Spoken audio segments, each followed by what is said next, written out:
Hi friends, welcome to my channel. Today topic April 19 current affairs. ఈ channel కొత్తగా చూస్తున్నట్లయితే please subscribe చేసుకోండి. ఈరోజు ఫస్ట్ టాపిక్ వచ్చేసి UNESCO memory of the world రిజిస్టర్లో గీత నాట్య శాస్త్రం. భగవద్గీత మరియు భరతముని రాసిన నాట్యశాస్త్రం పురాతన హస్తప్రతులను UNESCO memory of the world రిజిస్టర్లో చేర్చారు. ఈ చర్యతో ప్రపంచ మానవ చరిత్రకు చెందిన విలువైన డాక్యుమెంటరీ వారసత్వాన్ని రక్షించే ఉద్దేశంతో రూపొందించిన అంతర్జాతీయ ప్రాజెక్టులో ఇవి భాగమయ్యాయి. UNESCO memory of the world register UNESCO చేపట్టిన అంతర్జాతీయ చొరవ.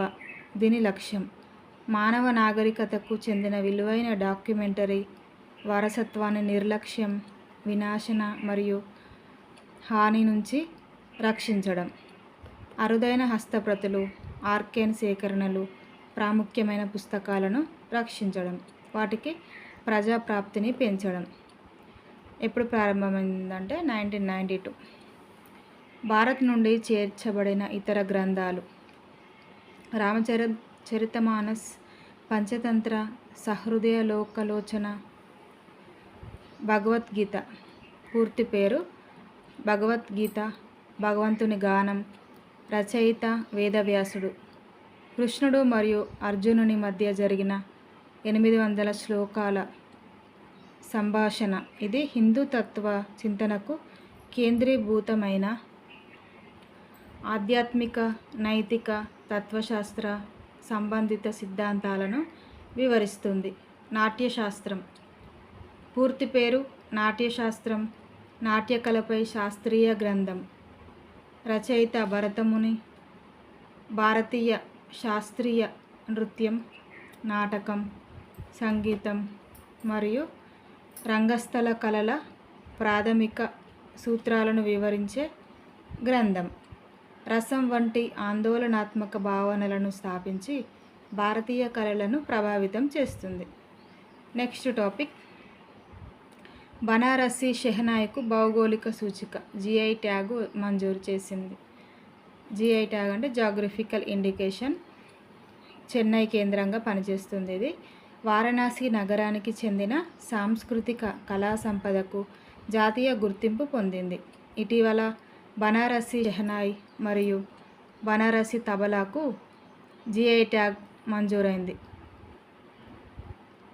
బనారసి షెహనాయి అనేది భారతీయ శాస్త్రీయ సంగీతంలోని బనారస్ ఘరానాకు చెందిన ప్రాచీన వాయిద్యం. ఈ వాయిద్యం దేశవ్యాప్తంగా ప్రాచుర్యం పొందింది.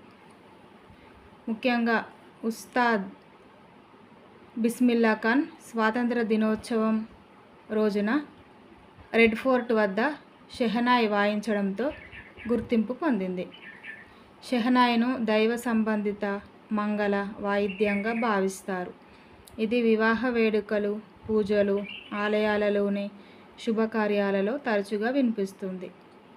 ఈ వాయిద్యం వారణాసి నగర ఆధ్యాత్మికతను, కళా సాంస్కృతిక విలువలను ప్రతిబింబించే ప్రతీకగా నిలుస్తుంది. నెక్స్ట్ టాపిక్ ప్రపంచంలోనే తొలిసారిగా 3D ప్రింటెడ్ సైనిక బంకర్. లేహ్లో భారత ఆర్మీ వినూత్న ప్రయోగం. భారత రక్షణ మౌలిక వసతుల రంగంలో కొత్త అధ్యాయాన్ని ప్రారంభిస్తూ ప్రపంచంలోనే తొలిసారిగా 3D ముద్రిత సైనిక బంకర్ను లేహ్లో నిర్మించారు. సముద్ర మట్టానికి 11,000 అడుగుల ఎత్తులో అత్యల్ప ఆక్సిజన్, తుఫాన్లు, తీవ్రమైన వాతావరణ మార్పులకు తట్టుకునేలా ముందుగానే డిజైన్ చేసిన కాంక్రీట్ మిక్స్ను ఉపయోగించి 3D ప్రింటింగ్ ద్వారా దీనిని నిర్మించారు. ఈ బంకర్ను ఇండియన్ ఆర్మీ తరఫున అరుణ్ కృష్ణన్ నేతృత్వంలో ఐఐటి హైదరాబాద్ మరియు సింప్లీ ఫోర్ట్ క్రియేషన్స్ హైదరాబాద్ కేంద్రిత స్టార్టప్ సంస్థలు సంయుక్తంగా నిర్మించాయి. ఈ బంకర్ ప్రబల్ ప్రాజెక్టులో భాగంగా రూపొందించబడింది. ఈ ప్రాజెక్టును IIT Hyderabad professor KVL Subrahmanyam నేతృత్వం వహించారు. శత్రు బుల్లెట్లను తట్టుకునేలా బంకర్ను అధునాతన రక్షణ డిజైన్ పరిసరాలకు కలిసిపోయే రంగు మిశ్రమంలో నిర్మించారు. ఇదే సింప్లీ ఫోర్జ్ క్రియేషన్స్. గతంలో తెలంగాణలోని సిద్దిపేట జిల్లా బూరుగుపల్లి గ్రామంలో ప్రపంచంలోనే తొలి 3D ప్రింటెడ్ హిందూ ఆలయాన్ని కూడా నిర్మించింది. నెక్స్ట్ టాపిక్, 2029 నాటికి రూపాయలు 3,00,000 కోట్ల రక్షణ ఉత్పత్తుల లక్ష్యం మంత్రి రాజ్నాథ్ సింగ్ గారు. దేశీయంగా రక్షణ ఉత్పత్తుల తయారీ విలువ ఈ ఏడాది రూపాయలు 1.6 లక్షల కోట్లను అధిగమించనుంది అని కేంద్ర రక్షణ శాఖ మంత్రి రాజ్నాథ్ సింగ్ వెల్లడించారు. 2029 నాటికి ఈ విలువ రూపాయలు 3,00,000 కోట్లకు చేరాలని లక్ష్యంగా కేంద్ర ప్రభుత్వం పనిచేస్తోందని ఆయన తెలిపారు. దేశం రక్షణ పరికరాల దిగుమతులపై ఆధారాన్ని తగ్గిస్తూ స్వదేశీ తయారీ సామర్థ్యాన్ని పెంచుతోందని పేర్కొన్నారు. దేశ అవసరాలకు సరిపడే ఉత్పత్తులతో పాటు ఎగుమతులపై దృష్టి సారించి రక్షణ పారిశ్రామిక వ్యవస్థను నిర్మిస్తున్నట్లు పేర్కొన్నారు. ఈ ఏడాది రక్షణ ఎగుమతులు రూపాయలు 30 కోట్లకు చేరే అవకాశం ఉందని తెలిపారు. నెక్స్ట్ టాపిక్, భారత్కు జపాన్ షింకాన్సెన్ బుల్లెట్ ట్రైన్ మద్దతు. హైస్పీడ్ రైల్వేలో కీలక ముందడుగు. జపాన్ భారతదేశానికి 2 షింకాన్సెన్ బుల్లెట్ ఉచిత ట్రైన్లను ఉచితంగా అందజేయనుంది. ఈ ట్రైన్లు ES మరియు E3 మోడళ్లు. ముంబై మరియు అహ్మదాబాద్ మధ్య నిర్మాణంలో ఉన్న భారత తొలి హైస్పీడ్ బుల్లెట్ ట్రైన్ ప్రాజెక్టు కోసం పరీక్షా వాహనాలుగా ఉపయోగించబడతాయి. ఇది భారతదేశంలో హైస్పీడ్ రైలు వ్యవస్థ అభివృద్ధిలో ఒక కీలక దశగా భావించబడుతుంది. షింకాన్సెన్ ట్రైన్లు అధిక వేగం, భద్రత, సమయపాలన వంటి లక్షణాల కోసం ప్రపంచవ్యాప్తంగా గుర్తింపు పొందినది. ఇందులో E5 మోడల్ గరిష్ట వేగం గంటకు 320 కిలోమీటర్లు. E3 మోడల్ పాతదైనా కూడా ఆధునిక భద్రతా వ్యవస్థలతో అమర్చబడింది. షింకాన్సెన్ జపాన్ దేశపు హైస్పీడ్ బుల్లెట్ ట్రైన్ వ్యవస్థ. ప్రారంభ సంవత్సరం 1964 టోక్యో ఒలింపిక్స్ సందర్భంగా ప్రారంభమైంది. నెక్స్ట్ టాపిక్, IISR సూర్య కొత్త పసుపు వంగడానికి జాతి వంగడం విడుదల చేశారు. భారత మసాలాల పరిశోధన సంస్థ IISR, Indian institute of sciences research ఇటీవల IISR సూర్య అనే కొత్త పసుపు వంగడ టర్మరిక్ వెరైటీను విడుదల చేసింది.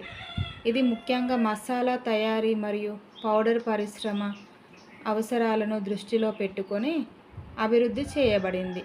తేలికపాటి రంగు కలిగిన పసుపు కోసం పెరుగుతున్న డిమాండ్లను దృష్టిలో పెట్టుకొని రైతులకు మెరుగైన దిగుబడి కోసం ఈ జాతిని అభివృద్ధి చేశారు. ఈ జాతి ద్వారా దేశీయంగా మరియు అంతర్జాతీయంగా నాణ్యమైన పసుపు సరఫరా మెరుగవుతుంది. IISR, Indian institute of sciences research భారత ప్రభుత్వం ఆధ్వర్యంలో పనిచేసే ప్రముఖ మసాలాల పరిశోధన సంస్థ. ఇది కేరళ రాష్ట్రంలో ఉందట. ఈ జాతిని ప్రత్యేకంగా మసాలా మరియు పసుపు పౌడర్ పరిశ్రమ అవసరాల కోసం రూపొందించారు.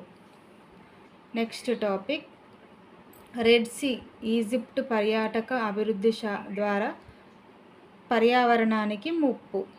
ఎందుకంటే ఈజిప్ట్ ప్రభుత్వం రెడ్ సీలోని సున్నితమైన సముద్ర పర్యావరణ వ్యవస్థ భాగమైన రాస్ హంకోరబ్ బీచ్ వద్ద పెద్ద ఎత్తున పర్యాటక అభివృద్ధి చేపట్టే ప్రణాళికలను సిద్ధం చేసింది.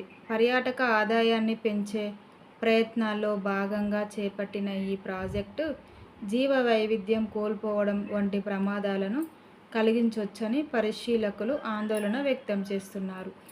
పర్యావరణవేత్తలు హెచ్చరిస్తున్నారు. రెడ్ సీ అనేది హిందూ మహాసముద్రంకు చెందిన ఉష్ణమండల అర్ధ మూసివేత సముద్రం. ఇది సూయజ్ కాలువ నుండి బాబ్ ఎల్ మండేబ్ జలసంధి వరకు 1930 కిలోమీటర్ల పొడవు కలిగి ఉంటుంది. ఇది సూయజ్ కాలువ ద్వారా మెడిటేరియన్ సముద్రంతో గల్ఫ్ ఆఫ్ ఆడెన్ ద్వారా అరేబియా సముద్రంలో కలుస్తుంది. మొత్తం విస్తీర్ణం సుమారు 4,38,000 చదరపు కిలోమీటర్లు. ఈ సముద్రానికి చుట్టూ ఉన్న దేశాలు Saudi Arabia, Yemen, Egypt, Sudan, Eritrea మరియు Djibouti. Next topic DPS wetland మహారాష్ట్రలో ఫ్లామింగో కన్జర్వేషన్ రిజర్వ్గా గుర్తింపు ప్రకటింపు పొందింది. నవీ ముంబైలోని డిపిఎస్ వెట్లాండ్ను మహారాష్ట్ర రాష్ట్ర వన్యప్రాణుల బోర్డు అధికారికంగా ఫ్లామింగో సంరక్షణ రిజర్వ్గా ప్రకటించింది. ఈ ప్రాంతం నవీ ముంబైలో ఉంది. ఇది తానే క్రీక్ రామ్సర్ స్థలానికి ఆనుకొని 30 ఎకరాల్లో విస్తరించి ఉంది. డిపిఎస్ సరస్సు లేక్ తానే క్రీక్ ఎకోసిస్టంలో భాగంగా ఉంటుంది. ఇది ఒక టైడల్ వాటర్ బాడీ అంటే సముద్రపు ప్రభావం కలిగిన నీటి ప్రాంతం. ఇందులో తీపి నీటి వనరులు మరియు సముద్ర ప్రభావాలు రెండూ కలిసి ఉండడం విశేషం. ఈ వెట్లాండ్ సెంట్రల్ ఆసియన్ ఫ్లైవే మార్గంలో వచ్చే వలస పక్షులకు ఆశ్రయంగా ఉందట. సెంట్రల్ ఆసియన్ ఫ్లైవే వలస పక్షులు ప్రయోగించే అంతర్జాతీయ మార్గం. ఇది ఆసియా నుండి భారతదేశం మీదుగా దక్షిణానికి సాగుతుంది. ఈ మార్గంలో డిపిఎస్ వెట్లాండ్ ముఖ్యమైన నిలయంగా ఉంది. నెక్స్ట్ టాపిక్ గుండెకు ప్రత్యామ్నాయం యార్టాపై తాజా శాస్త్రీయ పరిశోధనలు. హృదయానికి ప్రత్యామ్నాయంగా పనిచేసే యార్టా బృహద్దమని, మహాధమని అనే అవయవాన్ని శాస్త్రవేత్తలు గుర్తించారు. అమెరికాలోని యూనివర్సిటీ ఆఫ్ సదరన్ కాలిఫోర్నియా పరిశోధకులు చేసిన తాజా అధ్యయనంలో యార్టా గుండె తరహా పనితీరును ప్రదర్శించి రక్త ప్రసరణకు సహాయపడుతుందని తేలింది. ఇది హృదయంపై వచ్చే ఒత్తిడిని తగ్గించడంలో కీలక పాత్ర పోషించగలదని పరిశోధకులు పేర్కొన్నారు. యార్టా మానవ శరీరంలో అతి పెద్ద ధమనిగా గుండె నుండి రక్తాన్ని శరీరంలోని ఇతర అవయవాలకు పంపే ప్రధాన నాళం. నెక్స్ట్ టాపిక్ కొలోసాల్ స్క్విడ్ గాఢ సముద్రాల్లో అరుదైన జీవి ప్రత్యక్షంగా కనిపింపు.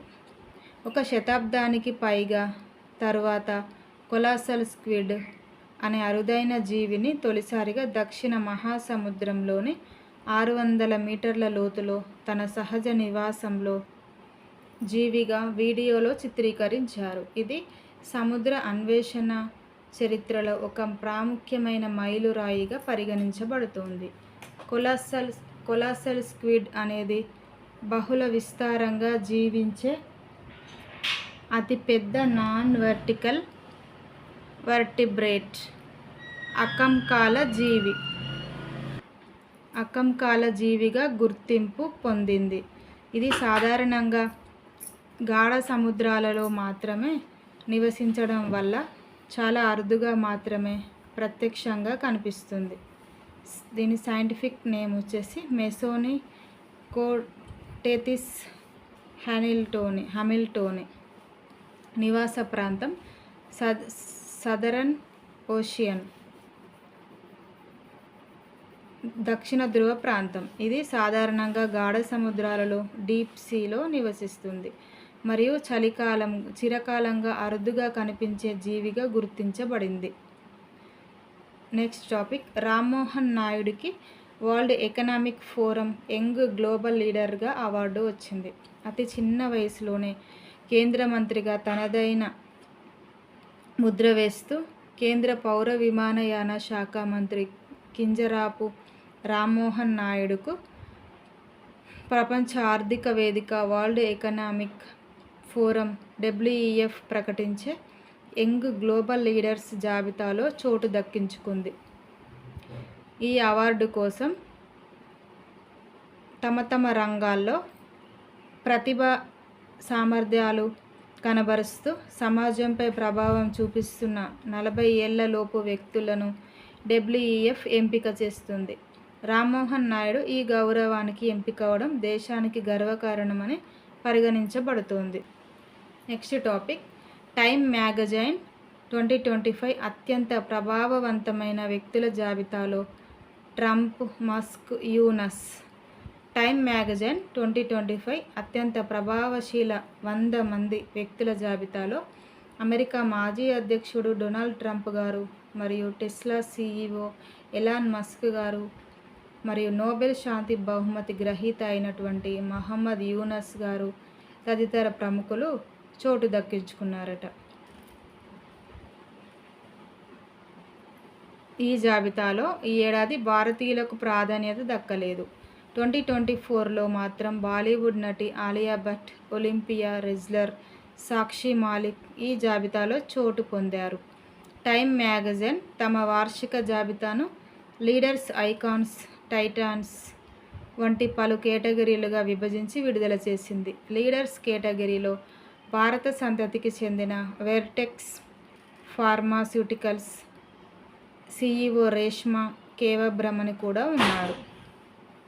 Next topic, the diary of a cricketer's wife Puja Pujara. భారత సీనియర్ క్రికెటర్ చతేశ్వర్ పుజారా భార్య పూజా పుజారా తన అనుభవాలను ఆధారంగా చేసుకొని the diary of a cricketer's wife అనే పుస్తకాన్ని రచించారు. ఈ పుస్తకం ఏప్రిల్ 29న మార్కెట్లోకి విడుదల కానుంది. పుజారా భార్యగా తన జీవితాన్ని ఒక క్రికెటర్ జీవితంలోని గ్రౌండ్ పైన, ఇంట్లో ఎదురయ్యే పరిస్థితుల్ని పూజ పుస్తకంగా మలిచారు. ప్రసిద్ధ యాత్ర రచయిత ఐట్కిన్ కన్నుమూత. నెక్స్ట్ టాపిక్ ఇది, భారత ప్రభుత్వాలు, భారత పర్వతాలు, నదులు, రైల్వేలు అనేక ప్రసిద్ధ రచనలపై స్కాట్లాండ్కు చెందిన ప్రముఖ యాత్ర రచయిత బిల్ ఐట్కిన్ 90 డెహ్రాడూన్లో కన్నుమూశారు. 1934లో స్కాట్లాండ్లో జన్మించిన ఐట్కిన్ 1950లలో భారత్కు వచ్చారు. ఆయన అరుణాచల్ ప్రదేశ్, లడఖ్, హిమాచల్ ప్రదేశ్, సిక్కిం, హర్యానా, అలాగే మహారాష్ట్ర, కర్ణాటక, తమిళనాడు రాష్ట్రాల్లో విస్తృతంగా పర్యటించి తన ప్రయాణ అనుభవాలను పుస్తకాల రూపంలో రాశారు. నెక్స్ట్ టాపిక్, SECL దేశంలోనే మొదటి పేస్ట్ ఫిల్ టెక్నాలజీ వినియోగించే coal PSU. South eastern coal field limited SECL దేశంలో మొదటి కోల్ PSUగా public sector unit paste fill టెక్నాలజీని ఉపయోగించనున్నది. ఈ వినూత్న టెక్నాలజీ ద్వారా భూమి లోపల జరిగే అండర్ గ్రౌండ్ బొగ్గు గనుల తవ్వకాన్ని పర్యావరణ హితంగా చేపట్టే అవకాశం ఉంది. ఈ టెక్నాలజీని అమలు చేసేందుకు SECL సంస్థ TMC మినరల్ రీసోర్సెస్ ప్రైవేట్ లిమిటెడ్తో రూపాయలు 7,040 కోట్ల విలువైన ఒప్పందాన్ని కుదుర్చుకుంది. ఈ విధానం పునర్నిర్మాణ మరియు భూగర్భ గనుల భద్రతా విషయంలో కీలక పాత్ర పోషించనుంది. ఇది శూన్య వ్యర్థ నిష్క్రమణ లక్ష్యంగా పనిచేస్తుంది. South eastern coalfield limited coal India లిమిటెడ్కు చెందిన అనుబంధ సంస్థ. ప్రధాన కార్యాలయం Bilaspur, Chhattisgarh. Paste fill technology బొగ్గు తవ్వకానికి ఉపయోగించే భూగర్భ పద్ధతి ఇది. మైనింగ్ ద్వారా తవ్విన గుంతల్లో మిశ్రమాన్ని కోల్ వాడిన మిశ్రమం ప్లస్ వాటర్ ప్లస్ బైండర్ నింపడం ద్వారా భద్రతను మెరుగుపరిచే పద్ధతి. ఇవి ఫ్రెండ్స్ టుడే కరెంట్ అఫైర్స్. మళ్ళీ నెక్స్ట్ టాపిక్తో మీ ముందుకు వస్తా. Thank you for watching.